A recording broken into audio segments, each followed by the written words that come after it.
مصطفیٰ کمال اتا ترک نے قسطنطنیہ کو برطانیہ کے ہاتھوں میں جانے سے بچا لیا۔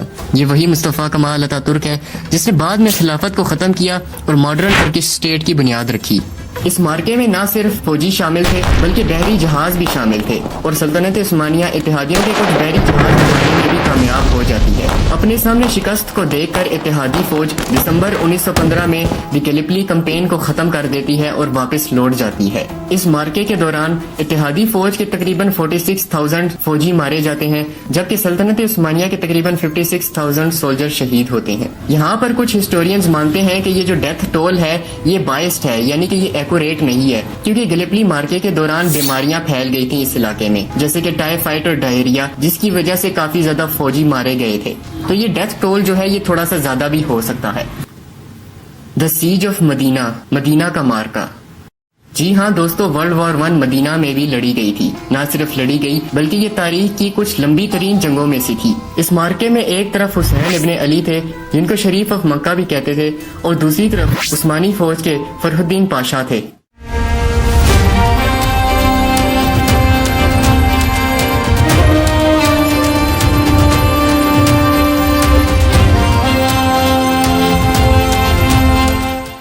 حسین ابن علی نے عثمانیوں کے خلاف بغاوت اس لیے کی تھی کیونکہ ان کو لگتا تھا کہ سلطنت عثمانیہ اب ایک سیکولر ملک بن چکا ہے جس کی بنیاد نیشنلزم یعنی کہ قوم پرستی ہے، اور یہ صرف ترک لوگوں کو ہی فوقیت دیتی ہے۔ عثمانی فوج نے مدینہ شہر کے اندر ڈیفینسو پوزیشنز لے لی تھیں۔ فرح الدین پاشا کسی بھی صورت مدینہ جیسے مقدس شہر کو باغیوں کے ہاتھ میں نہیں جانے دینا چاہتے تھے۔ وہ اتنے فیئرس، اتنی پیٹریوٹزم اور اتنا دلیری سے لڑے کہ برطانیہ نے فرح الدین پاشا کو دا لائن آف ڈیزرٹ کا خطاب دے دیا تھا۔ ایون کہ جب جنگ ختم ہو گئی، سلطنت عثمانیہ سرنڈر کر گئی، تب بھی تقریباً 2.5 ماہ تک فرح الدین پاشا لڑتے رہے اور انہوں نے حسین ابن علی کے آگے سرنڈر نہیں کیا۔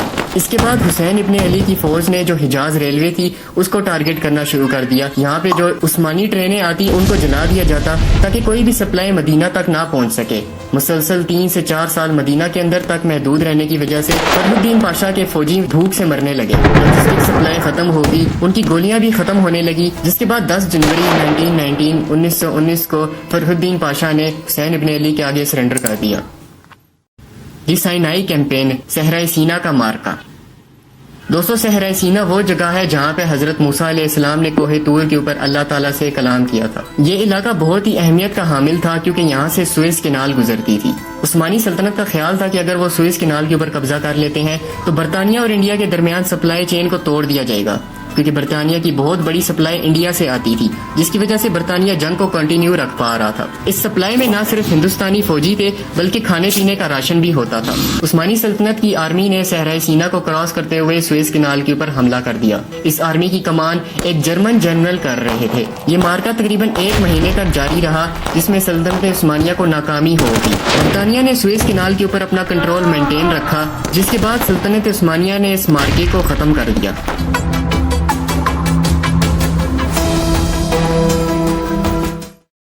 فلسطینین کیمپین، فلسطینی مارکا۔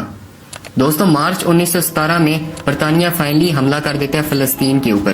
ایک طرف برطانیہ کی ایجپشن آرمی ہوتی ہے اور دوسری طرف آٹومن 4th آرمی ہوتی ہے۔ دوستو، برطانیہ کا یہ حملہ ناکام رہتا ہے اور آٹومنز فلسطین کو ڈیفینڈ کرنے میں کامیاب رہتے ہیں۔ اس کے بعد 19 اپریل کو برطانیہ ایک دوبارہ حملہ شروع کرتا ہے۔ اس حملے میں برطانیہ کے پاس گیس اور ٹینک بھی ہوتے ہیں۔ دوستو، یہ سیکنڈ حملہ بھی ناکام رہتا ہے اور آٹومنز فلسطین کو بہترین طریقے سے ڈیفینڈ کر لیتے ہیں۔ اس کے بعد ہوتا یہ ہے کہ جرمنی سے فیلڈ مارشل ایرک وان فالکن ہینڈ یہاں پر آتے ہیں اور وہ آٹومن 4th آرمی کی کمان کو سنبھال لیتے ہیں، جس سے آٹومن آرمی کے فوجی اپسیٹ ہو جاتے ہیں اور آٹومن آرمی کے درمیان ایک کرائسس پیدا ہو جاتا ہے۔ یہ کہتے ہیں کہ ہم جرمن کمانڈر کے انڈر نہیں لڑیں گے۔ اس چیز کا فائدہ اٹھاتے ہوئے 31 اکتوبر کو برطانیہ ایک اور آفینسو لانچ کرتا ہے، جس کو دا 3rd بیٹل آف غزہ بھی کہتے ہیں۔ برطانیہ اس حملے میں کامیاب ہو جاتا ہے۔ 8 دسمبر کو برطانیہ کی فوج بیت المقدس یعنی کہ یروشلم کے اندر داخل ہو جاتی ہے۔ یہ سچویشن دیکھتے ہوئے سلطنت عثمانیہ فیلڈ مارشل ایرک وان فالکن ہینڈ کو ریموو کر دیتی ہے اور اس کی جگہ نیا فیلڈ مارشل لائمن وان سینڈلرز کو کمانڈ دے دی جاتی ہے۔ یروشلم کا برطانیہ کے ہاتھ میں جانا ایک بہت بڑا ڈیزاسٹر تھا، جس کے بعد برطانوی آرمی 1 اکتوبر کو دمشق پر بھی قبضہ کر لیتی ہے۔ دوستو، یہ سچویشن دیکھتے ہوئے مصطفیٰ کمال کے انڈر دا 7th آرمی آتی ہے اور وہ 4th آرمی کو اپنے ساتھ ملا لیتی ہے۔ یہاں پر مصطفیٰ کمال اتا ترک ایک عجیب سا ڈیسیژن لیتا ہے۔ مصطفیٰ کمال اتا ترک 7th اور 4th آرمی کو اکٹھا کر کے 400 کلومیٹر کلومیٹر پیچھے چلا جاتا ہے، وہ سارا محاذ خالی کر دیتا ہے برطانیہ کے لیے۔ مصطفیٰ کمال اتا ترک حلب یعنی کہ الیپو میں جا کے ڈیفینسو پوزیشن لے لیتا ہے۔ اب اس سے پہلے کہ برطانیہ حلب پہ حملہ کرتا دوستوں، جنگ ختم ہو جاتی ہے، آٹومن سرنڈر کر دیتے ہیں، اس لیے برطانیہ کی پراپر اناتولین یعنی کہ ٹرکش مین لینڈ میں کبھی انویژن نہ ہو پائی۔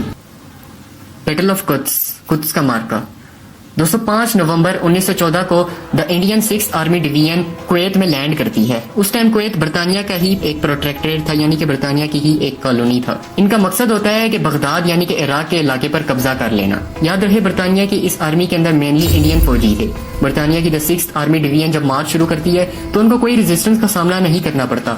یہاں پر آٹومن امپائر کی ٹروپس موجود ہی نہیں ہوتی۔ دراصل یہ آٹومن امپائر کی ایک ٹرک ہوتی ہے، وہ برطانیہ کو ڈیپ ان سائڈ عراق آنے کی اجازت دے دیتے ہیں تاکہ ان کو تھکا کے ان کو ایگزاسٹ کر کے ان پہ حملہ کیا جائے۔ برطانیہ کی فوج پہلے بصرہ کے ٹاؤن کے اوپر قبضہ کرتی ہے، اس کے علاوہ چلتے چلتے بغداد کے پاس قدس الامارہ کے ٹاؤن پر قبضہ کر لیتی ہے۔ جب برطانیہ کی فوج قدس الامارہ کے ٹاؤن پر قبضہ کرتی ہے تو آٹومن آرمی آتی ہے اور شہر کو چاروں طرف سے بسیج کر دیتی ہے۔ اس کے بعد آٹومن آرمی شہر کے اندر گھسنے کی کوشش کرتی ہے، لیکن آٹومن آرمی ناکام ہو جاتی ہے۔ اس آٹومن آرمی کی کمان خلیل پاشا کر رہے تھے۔ یہ بہت ہی جینیس ملٹری لیڈر ہوتے ہیں۔ وہ مزید حملہ کرنے کی بجائے یہ فیصلہ لیتے ہیں کہ ہم شہر کو سیج میں ہی رکھیں گے اور حملہ نہیں کریں گے، برطانیہ کو ایگزاسٹ کر دیں گے۔ برطانیہ کی اس فوج کی مدد کے لیے 2 مزید ڈویژنز آتی ہیں، لیکن آٹومن آرمی ان کو قدس الامارہ پہنچنے سے پہلے ہی روک لیتی ہے۔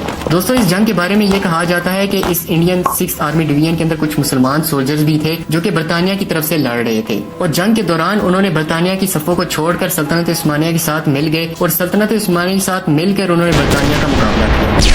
دوستوں یہ سیج 2 سال تک جاری رہی اور پھر 29 اپریل 1916 کو برطانیہ کی فوج سرنڈر کر دیتی ہے۔ سلطنت عثمانیہ برطانیہ کے 13,000 لوگوں کو پریزنرز لے لیتی ہے۔ بیٹل آف قدس الامارہ سلطنت عثمانیہ کے لیے ایک ڈیسائسو وکٹری ثابت ہوتی ہے۔